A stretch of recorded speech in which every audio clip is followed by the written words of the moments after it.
and enjoy in the game. How optimistic you are that you will win? I'm always, because if I'm not optimistic, I cannot work as a coach. I'm always optimist.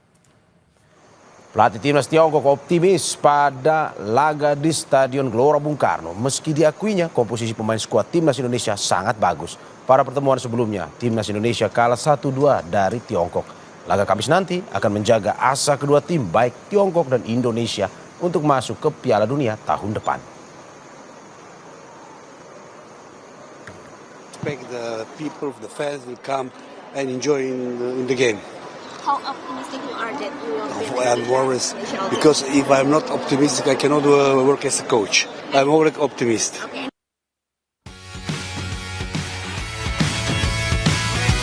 Usai Bali, lanjut Jakarta. Rasanya baru kali ini timnas Indonesia punya waktu lebih banyak berlatih dan berkumpul. 29 pemain timnas jalani sesi latihan perdana di Jakarta jelang lawan Tiongkok di lapangan Madia Jakarta Senin sore. Timnas sudah sejak 26 Mei lalu menjalani pemusatan latihan.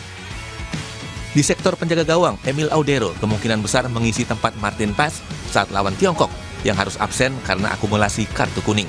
Emil bilang dia akan menikmati pertandingan di GBK nanti.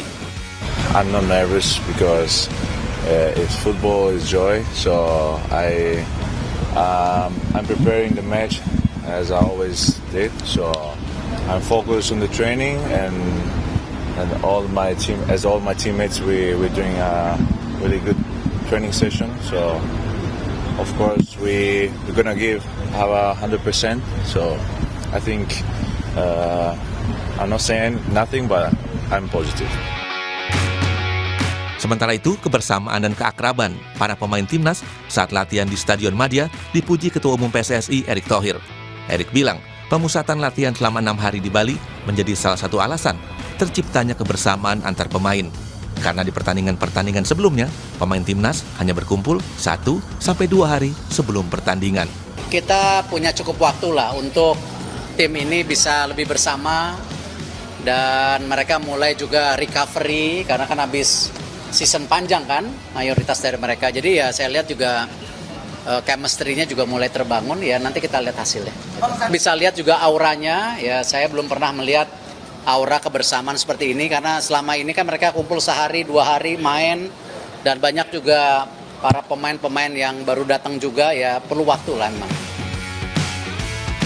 Di sisi lain, analis sepak bola Haris Pardede bilang Joey Pelupesi dan Ole Romeni bisa jadi kartu truf timnas Indonesia jika ingin mengambil inisiatif menyerang sejak awal. Kata analis yang akrab dipanggil Bung Harpa ini, Joey sebagai gelandang bertahan akan jadi penahan serangan di tengah, sementara striker Ole Romeni akan menjadi finisher yang efektif. Ini yang akan menjadi pembeda dengan partai lawan Tiongkok sebelumnya, di mana gol Tiongkok tercipta lewat skema serangan balik yang cepat.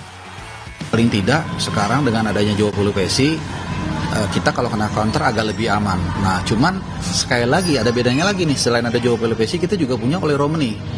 Saat kita di China, kita nggak punya Ole Romeni. Ya, dengan segala hormat dengan pemain lainnya, sehingga diharapkan dengan penguasaan bola yang lebih tinggi, dengan lawan yang tentunya beda dengan Australia, karena di Australia kita juga menang ball position, tapi lawannya Australia kan. Nah, kita harapkan kita bisa mengkonversi penguasaan bola itu menjadi peluang dan juga gol. Partai versus Tiongkok di GBK sangat menentukan langkah timnas Indonesia menuju Piala Dunia 2026. Jika mampu mengatasi Tiongkok, peluang masuk Piala Dunia tahun depan semakin besar.